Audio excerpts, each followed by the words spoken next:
आज राष्ट्रवादी काँग्रेस पार्टी शरदचंद्रजी पवार या गटाचा शपथनामा लोकसभा निवडणूक 2024साठी प्रकाशित करण्यात आला। कसला शपथनामा? 4च मुद्द्यांवर मी त्यांची पोलखोल करतो। संविधानाला बांधिलकी अशा प्रकारचं अभिवचन त्या शपथनाम्यामध्ये देण्यात आलेलं आहे। आत्तापर्यंत देशाची घटना ही 106 वेळा घटना दुरुस्ती करण्यात आली। त्यातली पहिली घटना दुरुस्ती ही 18 जून 1951 मध्ये झाली, पंडित जवाहरलाल नेहरू पंतप्रधान असताना। आणि 80 वेळा आत्तापर्यंत घटना दुरुस्ती ज्या वेळेला काँग्रेसचे प्रधानमंत्री ह्या देशामध्ये होते, मग पंडित जवाहरलाल नेहरू असतील, लाल बहादूर शास्त्री असतील, स्वर्गीय इंदिरा गांधी असतील, राजीव गांधी असतील, पी.व्ही. नरसिंहराव असतील, ते अगदी मनमोहन सिंगांपर्यंत। त्यामुळे जी घटना आपण बांधिलकी त्याला म्हणतो, ती घटना सर्वात जास्त घटना दुरुस्ती ही काँग्रेसने केली। आणि 42वी जी घटना दुरुस्ती होती की ज्याच्यामध्ये तुमचे फंडामेंटल राईट्सच काढून घेण्यात आले इमर्जन्सीच्या काळामध्ये, त्या इंडिया आघाडीचा घटक पक्ष राष्ट्रवादी काँग्रेस पक्ष आहे। त्यामुळे याला शपथनामा म्हणायचा का, हा पहिला मुद्दा।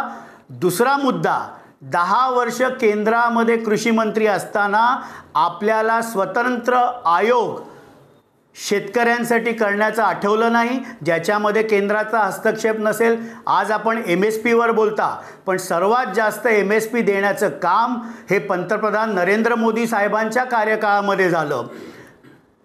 त्याचप्रमाणे PM किसान सन्मान योजना 6000 रुपये वर्षाला हे त्या शेतकऱ्याला मिळायला लागले। आपल्याला हे कधी आठवलं नाही। आज आपण स्वतंत्र शेतकऱ्याच्या आयोगाची गप्पा मारता, MSP बद्दल बोलता, महिलांबद्दल आपण बोलता, महिला धोरण आज आपण म्हणता की महिलांना आपण आरक्षण देणार। पण 28 सप्टेंबर 2023ला माननीय पंतप्रधान नरेंद्र मोदींनी लोकसभेमध्ये ठराव आणून महिलांना 2029 नंतर लोकसभा असेल, विधानसभा असेल, दिल्लीची विधानसभा असेल, याच्यामध्ये आरक्षण दिलं। UPAचं 10 वर्षाचं ज्या वेळेला केंद्रामध्ये राज्य होतं, महिला धोरणं ज्यावेळेला तिथे आले, त्यावेळेला लालू प्रसाद यादव, शरद यादव, मुलायम सिंग यांनी तो ऑर्डिनन्स फाडला होता। त्या इंडिया आघाडीचे आपण घटक पक्ष आहात, त्यामुळे महिला धोरणावर बोलण्याचा आपल्याला काही नैतिक अधिकार नाही। हे शपथनामा नसून थापनामा आहे, एवढंच या निमित्ताने मी बोलतो। कुठेतरी अल्पसंख्याकांना खुश करण्यासाठी त्यांनी नाही, अनेक वर्ष आपण सत्तेमध्ये होतात।